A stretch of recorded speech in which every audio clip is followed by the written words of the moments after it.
네, 오늘 말씀은 우리를 붙드시는 하나님이라는 제목으로 말씀을 드리고자 합니다. 여러분이 잘 알고 있는 실제 사례를 말씀을 드리겠습니다. 미국에서 있었던 일이죠. 한 남자가 몇 년의 수감 생활을 하고 그 가석방 출소를 하게 됩니다. 그래서 버스를 타고 자기 집으로 가는 중이었습니다. 굉장히 옷에 그 매무새가 흐트러져 있고 남루한 옷을 입고 버스 앞자리에 앉아서 가고 있었습니다. 그 모습을 보고 그 옆에 계신 여자분이 그 모습을 보면서 궁금해합니다. 이분은 무슨 일을 하신 분이었을까? 멀리서 원양어선을 탄 그 선장이었나?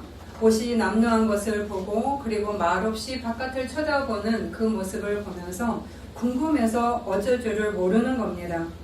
그러다가 내가 물어봐야 되겠다 라고 하면서 이분에게 물어봅니다.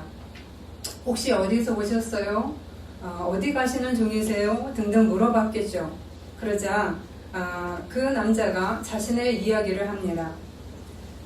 제가 솔직히 감옥에 있다가 나왔습니다. 내가 그 감옥에 있으면서 내 아내에게 편지를 썼습니다. 이렇게 썼습니다. 내가 당신과 아이들에게 너무 큰 상처를 주었어. 그런데 혹시 아직도 나를 받아줄 마음이 있다면 내가 타고 갈 버스가 집 앞을 지나갈 때 마당에 그 참나무, 오크나무에 노란 손수건 하나만 달아줘. 그게 보이면 나는 내려서 집으로 갈게. 만약에 아무것도 보이지 않는다면 그냥 버스를 타고 집을 지나쳐 갈게. 그리고 우리 사이를 잊어버릴게. 내 탓을 할 거야. 당신 탓이 아니야. 그러니까 나에게 노란 손수건 하나를 달아주든지 아니든지 이것을 행해줘 라고 하는 편지를 미리 보냈습니다. 그리고 이제 출소를 해서 집으로 가는 중이었습니다. 버스가 집 근처에 다가올수록 남자의 마음은 불안과 두려움으로 가득 차게 됩니다. 긴장이 막 올라옵니다. 차마 창밖을 볼 용기가 나지 않습니다. 그래서 옆자리에 앉은 사람에게 말합니다. 저 대신 창밖을 좀 봐주시겠어요? 제가 너무 불안해서요. 나무에 노란 손수건이 걸려 있는지 한번 봐주겠습니까? 그리고 시간이 지납니다. 버스 안의 사람들도 모두 긴장합니다. 모두 창밖을 쳐다보고 있습니다. 그리고 잠시 후 버스가 그 남자의 집 앞에 도착했을 때 사람들의 얼굴이 확 바뀌기 시작을 합니다. 웃으면서 저기 보세요. 손수건이 걸려 있어요. 하나가 아니에요. 나무 전체에 100개 이상의 노란 손수건이 가득 걸려 있어요. 환호성이 쳐졌습니다. 남자는 그 장면을 보고 도저히 믿을 수가 없고 그래서 눈물을 흘립니다. 아내는 단 한 번의 단 하나의 용서가 아니라 넘치는 용서와 기다림으로 남편을 맞이하고 있었던 겁니다. 오크나무에 노란 리본을 많이 달아놓고 그 앞에서 서서 기다리고 있었던 겁니다. 누군가가 나를 붙들어주는 사람이 옆에 있다는 사실은 우리에게 안정감을 줍니다. 우리들이 이렇게 솔로로 있다가 애인이 생기면 다들 안정감이 생깁니다. 이게 달라요. 옆에 누군가 나를 붙들어주는 사람이 있다는 거예요. 그리고 가족이 있다는 것도 마찬가지입니다. 결혼하고서 가정을 꾸리게 되면 다 살이 찐다고 얘기를 하죠. 그게 왜 그럴까요? 안정감이 오는 거예요. 내가 갈 집이 있고 내가 돌아갈 곳이 있다는 것, 그것이 안정감을 주지요. 우리가 또 물질이 조금 풍족할 때 안정감을 느낍니다. 그리고 내가 지위가 올라갈 때도 안정감을 느낍니다. 그래서 여러분에게, 여러분의 가족과 여러분 옆구리에 있는 분을 소중하게 서로 여기셔야 합니다. 그렇죠? 아, 이 사람이 나를 붙들어주고 있구나. 나의 흔들리는 마음과 내 힘들 때 나의 위안이 되고 그 말 한마디 대화가 나에게 채워줌이 되는 교회 공동체도 마찬가지죠. 우리가 힘들 때 서로 나누고 서로 기도해주고 이런 것들이 우리를 붙들어주는 겁니다. 그런데 이런 안정감은 지속적이지 못할 때가 있지요. 왜냐하면 인간이나 물질이나 어떤 지위는 우리에게 어느 정도 힘을 바랍니다. 그러나 점차 불안을 주는 대상으로 바뀌기도 하지요. 돈이 없어도 불안하지만 있어도 불안합니다. 돈이 우리의 중심이 되어갈 때 우리는 많아도 불안해지기 시작을 하는 겁니다. 가족도 마찬가지입니다. 내 가족이, 내 애인이, 내 남편과 아내가, 자식이 하나님보다 1순위로 올라갈 때, 우상이 될 때, 바로 돈이든 지위든 모든 것이 하나님 위로 올라갈 때는 이미 우리 안에 불만족과 불안정이 그 고기를 들기 시작하는 것입니다. 그래서 하나님께서는 모든 것 위에 하나님을 1순위로 두라고 이야기를 합니다. 아멘. 왜냐하면 우상은 한계가 있는 것이고 유한한 것이기 때문에 우리를 만족시킬 수가 없습니다. 그러기에 우리에게는 눈에 보이는 사랑과 물질 이상의 존재가 필요하도록 지음받았습니다. 우리 안에는 아무리 내 애인이, 내 남편이, 내 가족이, 내 아이가, 내 아내가 나를 채워준다 할지라도, 돈이 나를 채워준다 할지라도 우리 속에는 하나님의 공간을 하나님이 만들어 놓으셨습니다. 그래서 그곳에 하나님을 내가 만나고 그 하나님과 교제하지 않는 한 우리 안에는 항상 뭔가 비어있는 듯한 그런 모습으로 살 수밖에 없는 존재입니다. 바로 이렇게 하나님의 공간이 우리에게 있어서 이 하나님으로 우리는 온전히 안정감을 느낄 수가 있게 됩니다.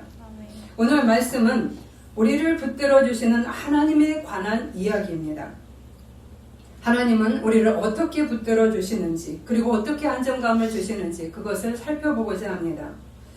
오늘 말씀의 배경은 이스라엘이 하나님 앞에 배역의 죄, 하나님을 배반하고 자기 멋대로 살아간 그 죄를 저질러서 망해가고, 그리고 바벨론 포로로 끌려갈 것을 예언하고 있고 그 시점이 아주 가까워지는 그러한 상황입니다. 바벨론 포로 생활은 70년이나 될 것입니다. 높은 마음이 낮아진 상태이지요. 노란 손수건의 사례에서처럼 감옥에서 자신의 정체성과 미래에 대해서 불안을 느꼈던 그 남자처럼 이스라엘 백성은 지금 엄청난 두려움과 불안 가운데 있습니다. 왜요? 바벨론 포로, 수감 생활이죠. 내가 쫓겨나고 이스라엘 백성, 이스라엘은 망하고 남의 나라의 포로로 간다는 것은 미래가 없는 이야기입니다. 앞으로 어떤 일이 펼쳐질지 모르는 그 두려움이 계속 우리에게, 그들에게 밀려오고 있는 그런 상황이지요. 이러한 추락과 앞길이 막막한 절망의 상황 속에 이스라엘이 처해 있습니다. 이때 하나님께서 하신 일은 무엇인가 하는 점입니다. 첫 번째, 하나님께서 하신 일, 바로 정체성을 확고하게 해주시는 것입니다. 아멘. 우리는 미래가 보여야 현재를 견디는 습관이 있습니다.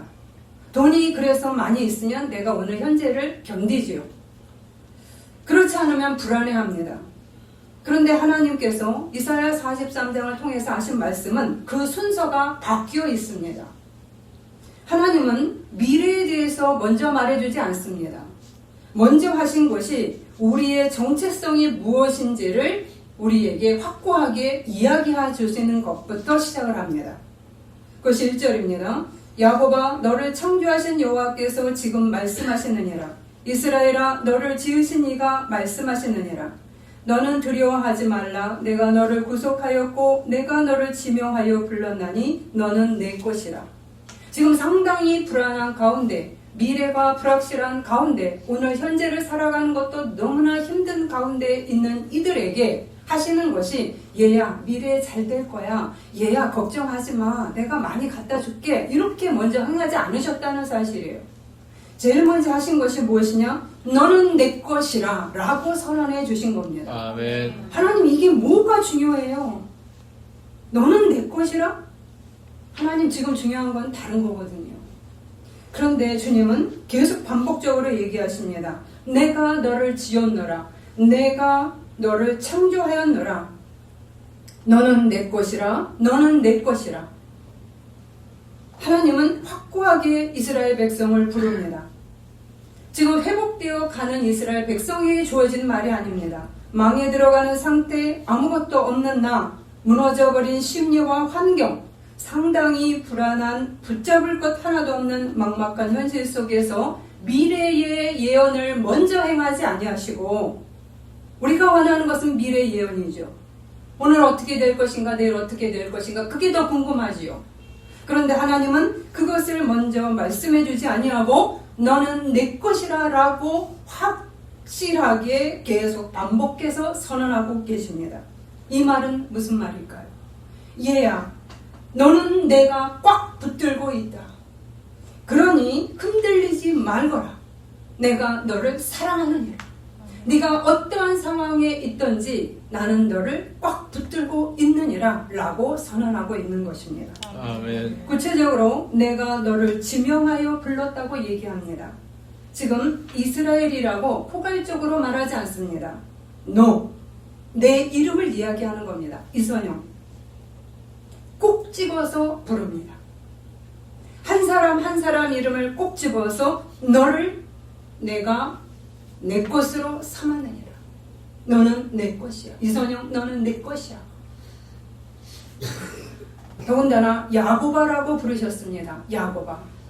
야곱이라고 불렀을 때는 야곱의 좋지 않은 속성을 이야기하는 거죠.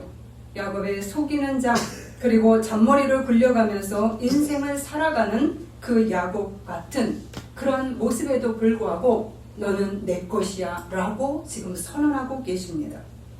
이 이야기는 조건부 사랑이 아니라는 얘기입니다.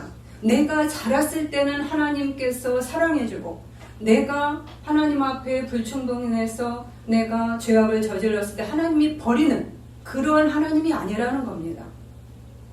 내가 부족해도, 내가 연약해도, 내가 제대로 하나님 앞에 못해도 하나님은 여전히 너는 내 것이야 라고 이야기를 하고 있습니다. 이러한 너는 내 것이라 라는 표현은 소유권을 이야기하죠.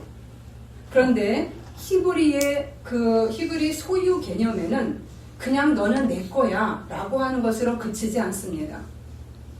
소유 개념에는 반드시 책임을 동반하고 있는 것이 히브리 개념입니다. 아멘. 그렇기 때문에 너는 내 것이라 라고 하나님이 말씀하실 때는 무엇이냐? 내가 반드시 너를 보호해 줄 것이고 책임져 줄 것이고 끝까지 감당해 줄 거야 라고 하는 하나님의 약속이 달라붙어 있는 것입니다. 아멘. 지금 가장 미래가 안 보이는 현실도 막막한 이스라엘 백성에게 하나님은 먼저 미래의 예언을 하지 않으셨다는 것을 기억하셔야 합니다.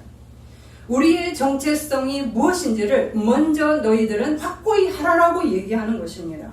우리가 누구에게 속해 있는가를 확실히 알 때 우리는 안정감을 느낍니다. 노란 손수건에서 나오는 그 남자가 감옥에 있을 때 아내에게 편지를 썼죠. 그럴 때 항상 불안했습니다. 아내가 나를 버릴까? 아내가 나를 버릴까?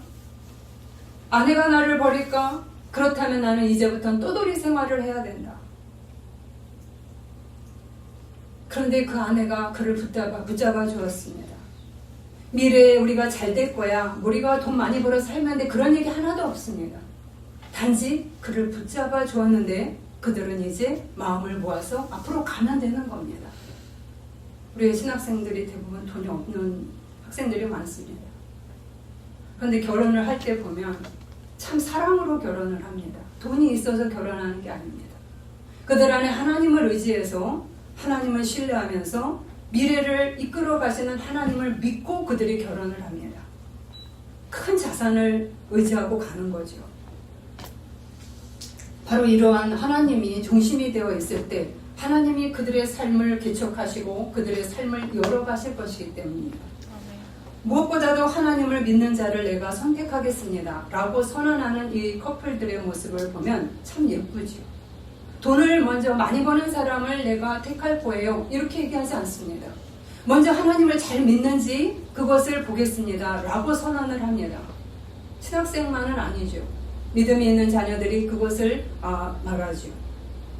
그러면서 그 안에서 그 다음 것들을 하나하나 조건을 겁니다. 이것이 바로 내가 하나님에게 속해 있는가, 이것이 얼마나 우리에게 안정감을 주고 그 하나님께서 우리를 책임을 지시면서 앞으로 달려갈 수 있도록 인도하시는지를 우리가 신뢰하는 장면입니다. 아멘. 우리가 탕자를 보면 그 아버지가 재산을 다 나눠줬는데 탕자가 다 그것을 갖다 써버렸습니다. 그런데 아버지가 마음에 그 자식에 대한 끈을 놓지 않습니다. 내 아들이 돌아올 때까지 계속 기다립니다. 바로 이러한 아버지의 놓지 않는 끈 때문에 자식은 돌아올 용기를 가졌고 다시 돌아왔습니다. 바로 이것이 정체성입니다. 너는 내 아들이야. 탕자는 미래가 깜깜했고 현실도 무너졌습니다. 그런데 단 하나를 기억했습니다. 내가 내 아버지의 집으로 돌아가. 내가 내 아버지 밑에서 하인으로 일하면 하나입니다. 나는 하나님의 자녀야. 이 정체성 하나를 믿고 걸어갔을 때 그의 현재와 미래의 문이 열려지기 시작했습니다. 아멘. 바로 우리가 이것을 강하게 갖고 있기를 하나님이 원하는 겁니다. 아멘. 우리의 현실이 우리의 미래가 안 풀려 있다 할지라도 안 보인다 할지라도 얘야 네가 먼저 잡을 것은 직장이 아니야, 돈이 아니야, 나야 라고 얘기하는 겁니다. 아멘. 여러분이 갖고 있는, 여러분이 제일 중요시하는 그 정체성은 무엇일까요? 어디에다 나의 정체성을 두고 있을까요? 나의 학벌일까요? 나의 돈일까요? 아니면 나의 직장일까요? 나 신앙이 몇 년 됐는데 하는 그것일까요? 우리가 사역을 하면 목회자들은 사역의 열매가 많이 안 열리면 다 실패한 것 같이 우리가 마음에 둘 때가 있습니다. 열심히 일했어도 잘 열매가 안 열릴 때 마음에 자괴감이 들면서 그것들이 나를 평가하는 것처럼 생각할 때가 있습니다. 그런데 하나님께서 오늘 우리에게 말씀하시는 것은 너의 현재와 미래가 어떠하든 너가 1번으로 해야 될 것은 나의 자녀라는 거야.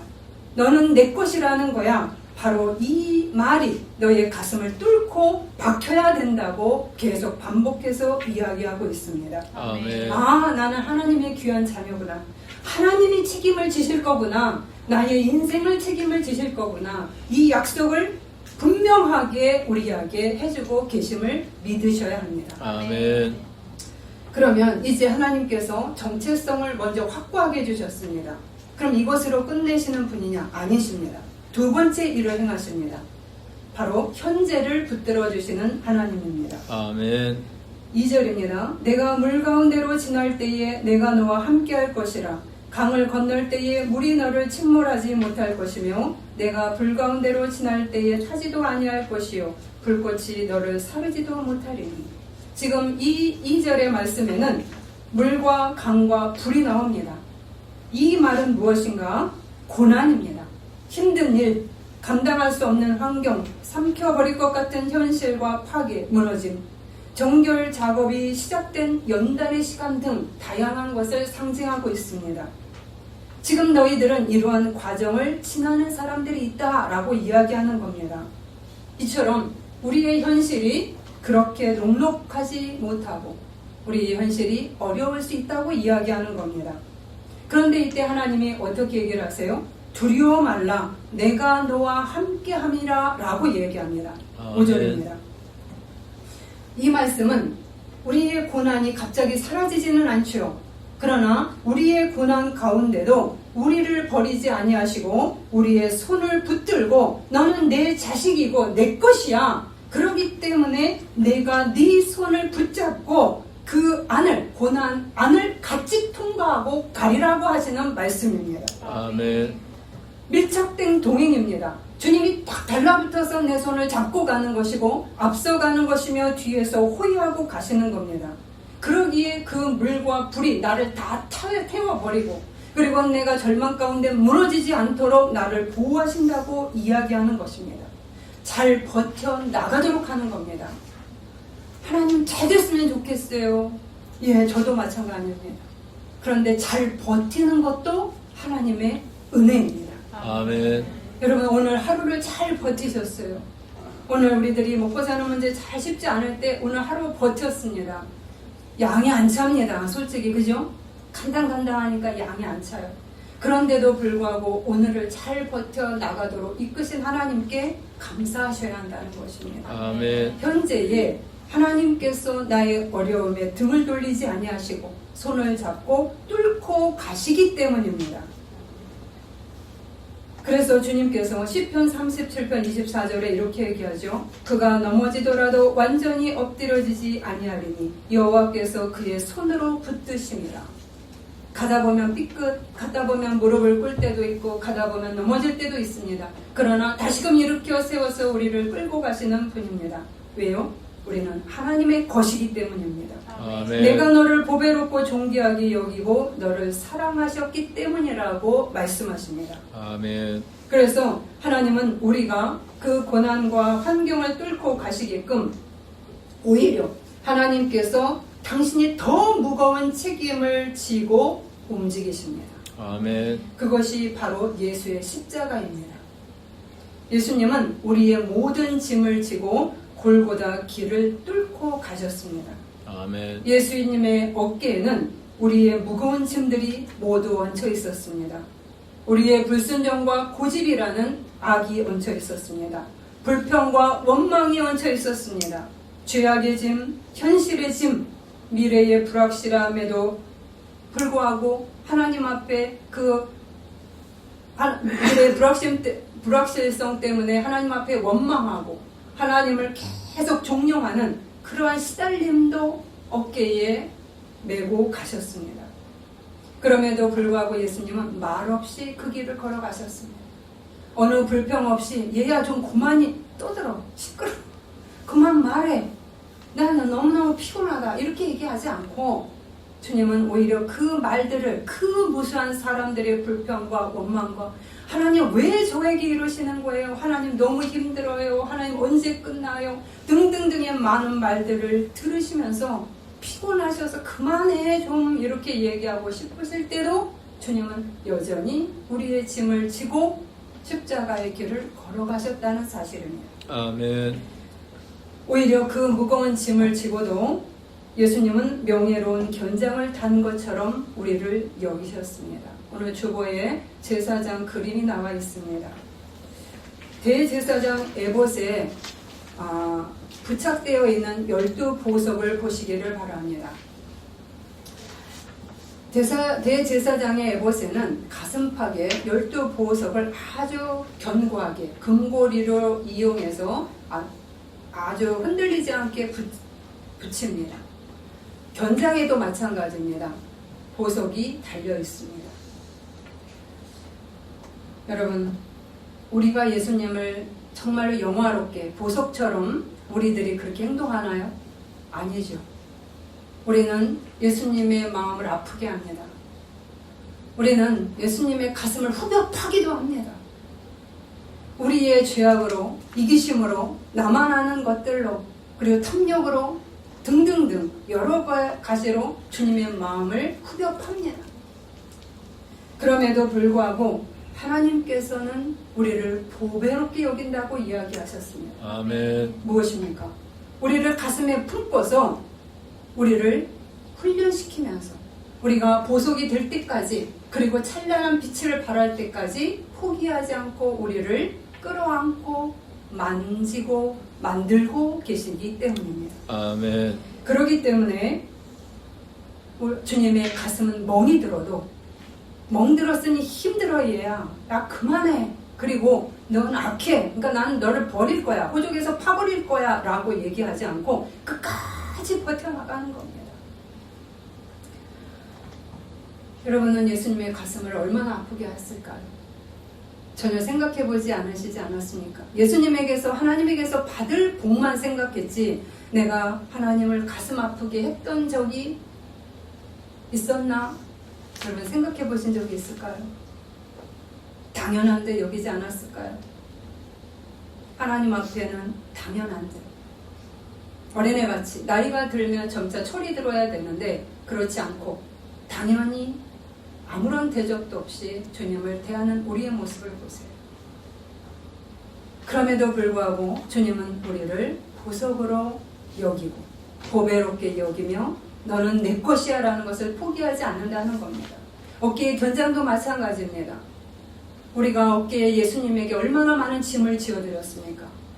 집안의 가장이 되면 집안의 모든 것들을 책임져야 될 그 어깨가 무겁다고 얘기를 합니다. 가장은 어깨가 무겁다고 얘기를 합니다. 예수님은 우리 모두의 가장이셨습니다. 그래서 우리에게 책임져야 될 일들이 너무 많으시고 그리고 우리가 어깨에 주님 어깨에 많은 짐을 지어 올려드렸습니다. 같이 나누어지지 않습니다. 예수님이 고통스럽게 겟세마네 동산에서 기도하셨을 때 제자들은 잠에 떨어졌습니다. 예수님이 한시도 깨어있지 못하겠느냐 마음이 괴로워서 같이 공유하고 싶었는데도 그들은 당연히 잠을 잤습니다. 어깨는 무거웠습니다. 그럼에도 누구 하나 그 어깨의 짐을 나눠줄 생각을 하지 않았습니다. 그럼에도 주님은 어깨에 견장을 붙이셨습니다. 이것도 보석입니다. 그래 내 어깨 무거웠어. 너희들의 모든 것들을 책임지느라고 내가 마음이 무겁고 어깨도 무거웠지만 그래도 너는 내 것이야. 그리고 내 안에서 너희들은 아름다운 보석으로 이렇게 탄생할 것이야. 만들어낼 것이야 라는 하나님의 목적이 분명하셨기 때문입니다. 아멘. 이렇게 주님은 이야기하십니다. 나는 여호와 내 하나님이요 이스라엘의 거룩한 자요 구원자라. 여호와 거룩하니 여기에는 의미가 있습니다.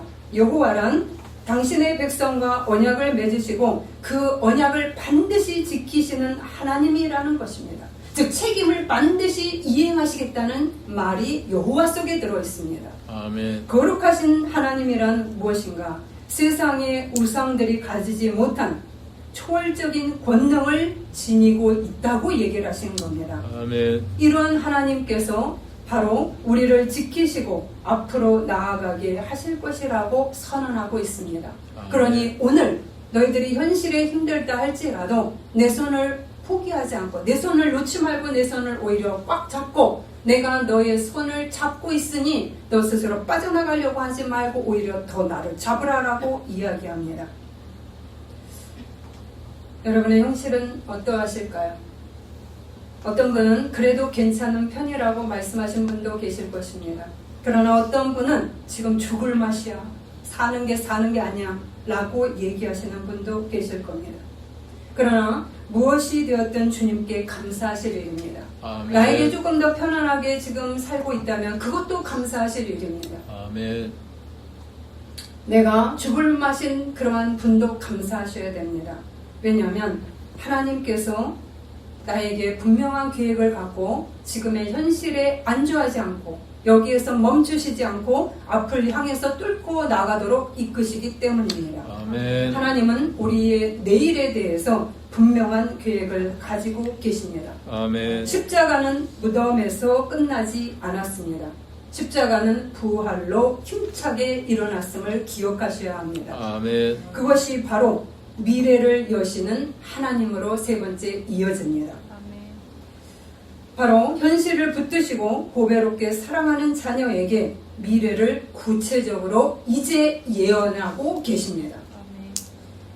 첫 번째는 과거를 말하지 말라고 이야기합니다. 너희는 이전 일을 기억하지 말며 옛날 일을 생각하지 말라. 보라, 내가 새 일을 행하리니 이제 나타낼 것이라. 너희가 그것을 알지 못하겠느냐? 반드시 내가 광야의 길을 사막의 강을 내리니. 드디어 하나님이 예언하셨습니다. 미래를 이야기하셨습니다. 여러분이 가장 좋아하는 예언입니다. 그죠? 우리가 가장 좋아하는 것 바로 이거지. 그럼에도 불구하고 주님은 먼저 정체성을 이야기하셨고, 두 번째 현실의 동행을 이야기하셨고, 그 다음에 세 번째 미래를 예언해주고 계십니다. 아멘. 과거의 실패의 경험을 너 계속 말하지 말라라고 얘기합니다. 너의 과거가 실패를 했었던 그 경험에 너가 고착되지 말아라. 하나님, 나는 그것이 반복될까 두려워요. 경험치가 있잖아요. 아니, 나는 그 과거의 경험을 뛰어넘는 자야 라고 선언하는 겁니다. 아멘. 과거의 실패에도 묶이지 말며 과거에 받은 은혜에도 묶이지 마라. 이 말은 무엇일까? 이전에는 하나님이 저에게 이렇게 행하셨는데요, 지금은 상황이 더 나쁩니다. 그런데 이렇게 하시면 저 조금 곤란한데요. 저 옛날에 1,000,000원 필요했는데 1,000,000원 주셨는데 그거 갖고는 지금 안 되는데요. 해결 안 되는데요. 지금 1억인데요. 그때 하나님이 과거에 받은 은혜에 묶이지 마라. 그 이상을 뛰어넘는 나다. 또 이야기하고 있습니다. 아멘. 내가 새 일을 행할 것이다. 아멘. 과거의 은혜를 넘어서는 일을 할 것이라 이야기합니다. 아멘. 내가 광야의 길을 사막의 강을 내리라. 바로 그러면서 구체적으로 행하시는 일을 말씀하십니다. 바로 이스라엘 백성에게 바벨론에 사람을 보내겠다. 페르시아 왕 고레스를 보내서 바벨론을 망하게 하죠. 그리고 북쪽과 남쪽에게 내 백성을 놓으라라고 선언합니다. 그것이 14절이고 5절 6절입니다. 너희의 구속자여 이스라엘의 거룩한 이 여호와가 말하노라. 너희를 위하여 내가 바벨론에 사람을 보내어 모든 갈대아 사람에게 자기들이 연락하던 배를 타고 도망하여 내려가게 하리라. 두려워하지 말라. 내가 너와 함께하여 네 자손을 동쪽에서부터 오게 하며 서쪽에서부터 너를 모을 것이며, 내가 북쪽에게 이르기를 내놓으라. 남쪽에게 이르기를 가두어 두지 말라. 내 아들들을 먼 곳에서 이끌며 내 딸들을 땅 끝에서 오게 하며 라고 말씀합니다. 이게 무슨 말입니까?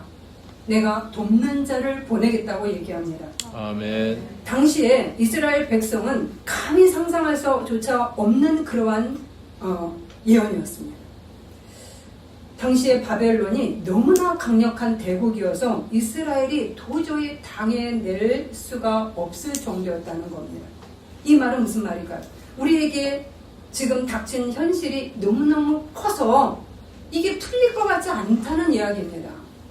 경제를 얘기하면 내 경제가 차방에 막혀서 풀릴 것 같지 않아요. 그런데 하나님께서 바벨론의 크기가 엄청 큰데, 나의 문제가 엄청 큰데 하나님께서 돕는 자를 보내겠다 얘기하는 겁니다. 아멘. 바벨론에 사람을 보내요. 나의 문제 속에 사람을 보내요. 하나님의 돕는 자. 그리고 실제로 이루어졌습니다. 이스라엘 백성은 바벨론에게서 해방될 꿈을 꾸지 못했어요. 그 정도로 대제국이었습니다. 그런데 이런 바벨론을 보이지도 않던 작은 나라 페르시아가 굉장히 작았어요. 변방에. 그런데 이 나라가 등장해서 메대를 갑자기 통합시키고 그 다음에 바벨론까지 쳐서 정복해버렸습니다. 그리고 고레스 왕은 이스라엘 백성들이 다시금 고향으로 돌아갈 수 있도록 모든 조치를 행합니다. 고레스 왕에게 하나님이 하신 말씀이 있습니다. 이사야서 45장 2절 3절인데, 내가 너보다 앞서가서 험한 곳을 평탄하게 하며 논문을 쳐서 부수며 쇠빗장을 꺾고 내게 흑암 중에 보화와 은밀한 곳에 숨은 재물을 주어 내 이름을 부르는 자가 나 여호와 이스라엘의 하나님인 줄을 내가 알게 하리라.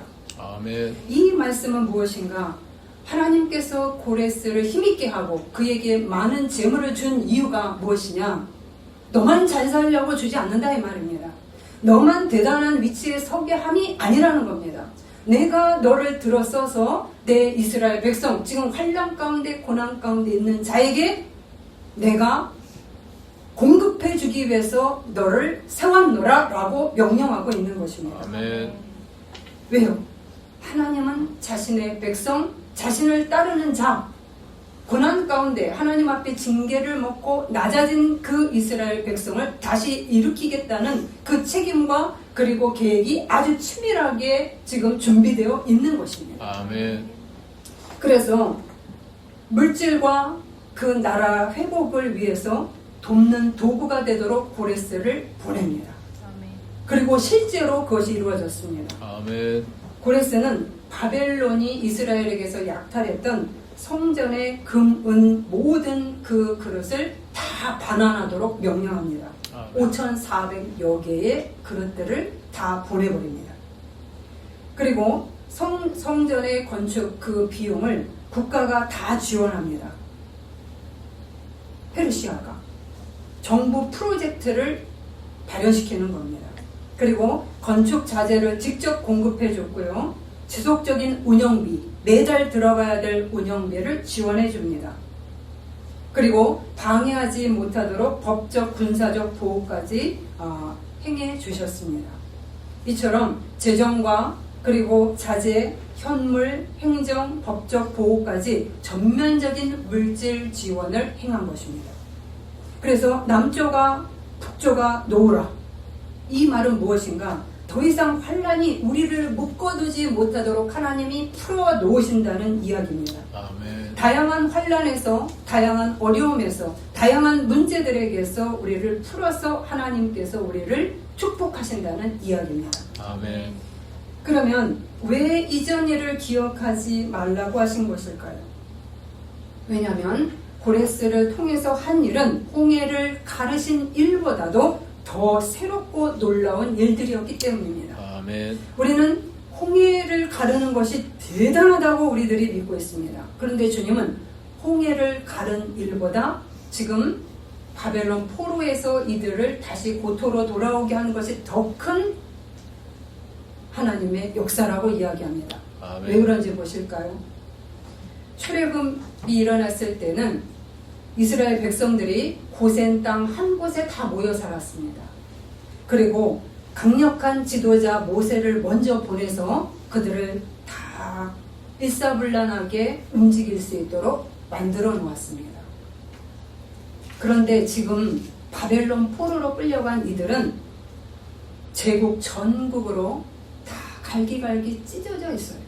뿔뿔이 흩어져 있다는 말입니다. 그리고 어느 지도자 한 사람이 전체를 이렇게 통합해서 끌고 가는 리더십 하나가 없습니다. 여러분, 이런 상황이면 굉장히 어려운 거죠. 뿔뿔이 여러분이 다 흩어져 있는데 모이세요 그럼 모이세요? 안 되지 않습니까?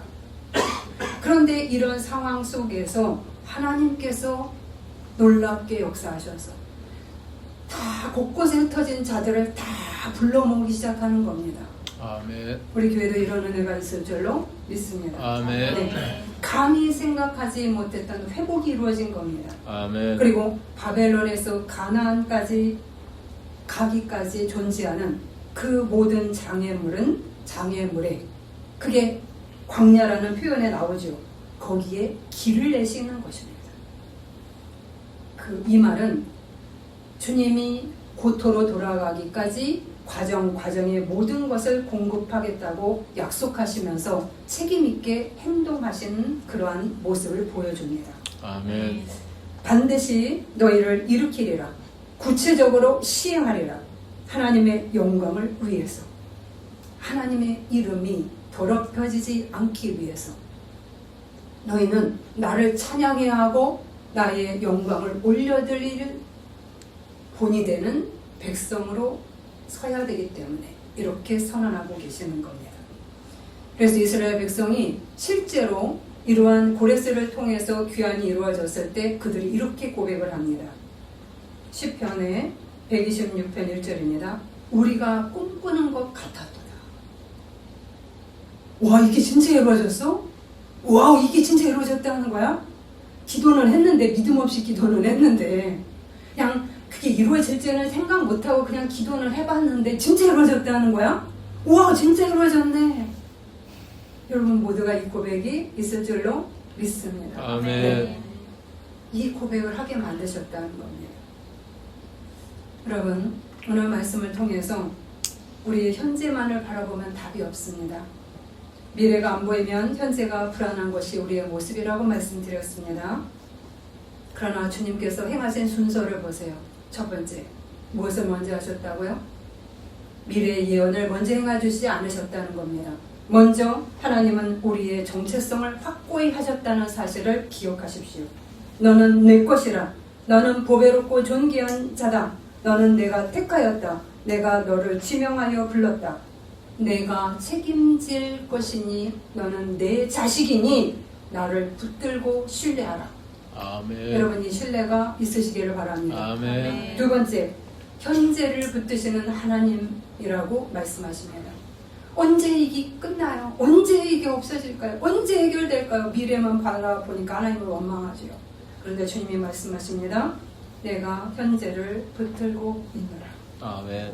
강과 불이 존재한다고 얘기합니다. 우리 고난이 존재함도 주님이 인정합니다. 그러나 그 강과 불 속에서도 너는 통과하면서 오히려 강해질 것이고 그리고 하나님 앞에서 더욱더 아름다운 보석으로 빚어질 것이라고 말씀하고 있습니다. 아멘. 그리고 우리들이 가장 좋아하는 세 번째 미래의 일들이 지금도 펼쳐지고 있음을 믿으십시오. 아멘. 내가 새 일을 행하리라. 돕는 자를 보내겠다. 그것이 물질이 열리든 환경이 열리든 사람을 붙이든 다양한 일, 내가 생각하지 못한 일을 지금 이미 착수 중에 있다 이 말입니다. 아멘. 그러니 너희들이 이전의 과거 경험에 붙잡히지 말라. 나는 새롭게 다양한 방법으로 일어날 수 있는 분임을 기억하라 라고 이야기합니다. 아멘. 그러면 우리가 해야 될 일은 무엇일까요? 주님을 향해서 아슈레이의 자세를 갖는 것입니다. 아멘. 하나님이 원하시는, 하나님이 기뻐하시는 방향과 길로 자꾸 들어서시는 결단을 하시면서 여러분이 가셔야 합니다. 아멘. 하나님이 원하시는 길. 이스라엘 백성은 자꾸 하나님하고 삐딱선을 내서 걷습니다. 그러나 지금 주님이 우리에게 원하시는 길, 내가 이렇게 책임감을 갖고 있으니 너희도 나를 따라오라. 이렇게 얘기하십니다. 예수님을 따라 우리가 걸어가야 할 것입니다. 아멘. 예수님이 계신 곳에는 항상 새로운 길이 열림을 기억하시기 바랍니다. 나는 길이요 진리요 생명이라고 했습니다. 살아난다고 이야기를 했습니다. 오늘도 주님은 성찬을 통해서 오늘 하신 말씀을 이루신다는 그 행동의 약속을 실제로 보여주시는 겁니다. 우리가 어떻게 해요? 성찬을 받으시면서 아멘 믿습니다. 저도 그 길을 따라가겠습니다 하고 여러분이 순례의 길을 걸어가시는 것이죠. 성찬이 오늘도 이 은혜가 우리에게 일어날 줄로 믿고 걸어가시기를 바랍니다. 아멘. 여러분 열심히 기도하세요. 아멘. 기도하시겠습니다. 아멘. 언제나 우리를 붙드시는 하나님께 감사를 드립니다. 먼저 우리에게 너는 내 것이라 내가 보배롭고 존귀하게 여긴다고 우리의 정체성을 확고하게 우리의 가슴에 파고들게 말씀하시는 것을 듣게 하시고 그리고 새기게 하소서. 그리하여 우리에게 흔들리지 않은 안정감을 주소서. 또한 녹록지 않은 현실을 한숨의 시간으로 낭비하지 말고 물과 불 가운데서도 붙드시는 주님을 의지하며 기도로 살게 하소서. 그리고 이제 놀라운 광야의 길을 사막의 길을 내시며 새 일을 행하실 주님을 신뢰하며 하나님의 돕는 자와 돕는 현실이 다양한 루트를 통해서 우리에게 지금도 임하고 있음을 믿으며 하나님 앞에 감사의 기도와 하나님의 길을 같이 걸어가는 아슈레이의 자세를 갖는 저희들이 되게 하소서. 아멘. 그리고 이것을 고백하며 와 꿈꾸는 것 같았도다라는 이스라엘의 그 고백이 우리의 간증이 되기를 원합니다. 아멘. 예수 그리스도의 이름으로 기도드립니다. 아멘.